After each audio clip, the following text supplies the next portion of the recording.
Hey guys, how's it going? F8 Alpha here, and welcome back to the channel. Today I am bringing you a review of the Thunderbolt 7, which is in the premium shop right now. You can pick that up on the Wargaming website. There are 3 bundles to purchase the Thunderbolt in. You have the $17.99, you have the $29.99, and you have the $49.99. I would encourage you guys to go to the website and have a look at that. For my recommendations, I would recommend the $17.99 unless you needed the additional items included in the other bundles. So that'd be a quick recommendation there of the bundle I would personally pick up, and I did pick up. Now, I'm going to do a comparison here between the Thunderbolt, the Fury, the T-35-85, T-34-85M, because they are premium tanks, and they're both tier 6, and they would compare directly to and compete directly with the Thunderbolt. So with that said, let's get into it here.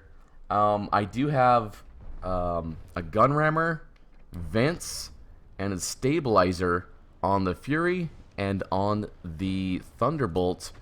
And on the T-35 I have a stabilizer. Excuse me, I do not have a stabilizer because you cannot equip it.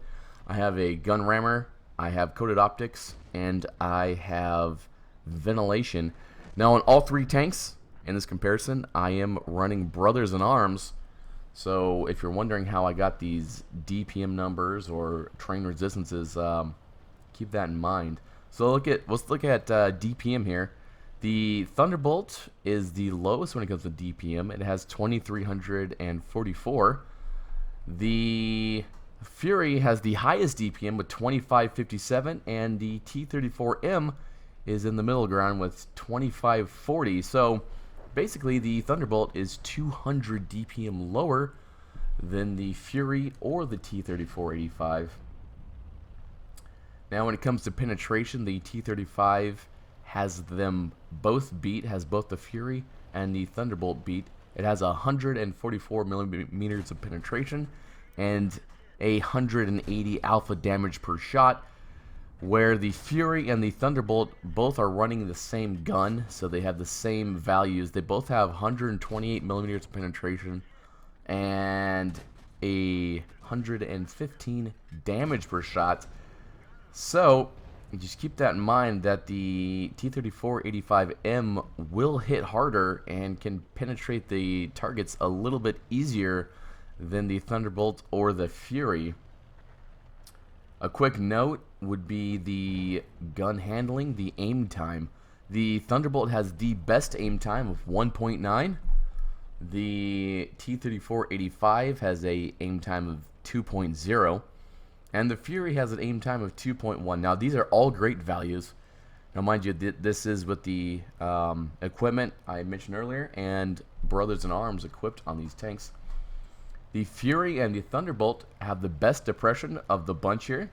They have 10 degrees of gun depression and 25 degrees of elevation.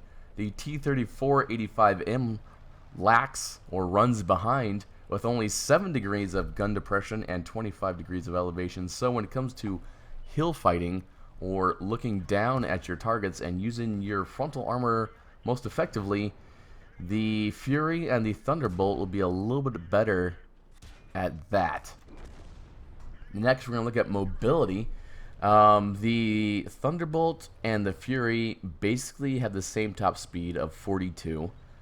The T-35 has a T-34-85, excuse me, it's a little bit of a tongue twister there, has the best top speed of 53 and the best reverse speed of 20. The Fury and the Thunderbolt have a reverse speed of 18.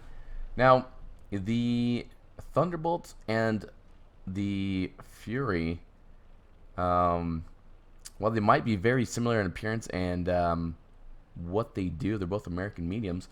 The Thunderbolt has the best train resistance values, so it can somewhat compensate for its low power to weight ratio, because the Thunderbolt does have the lowest power to weight ratio. It has a 13.3 power to weight ratio. The Fury is next.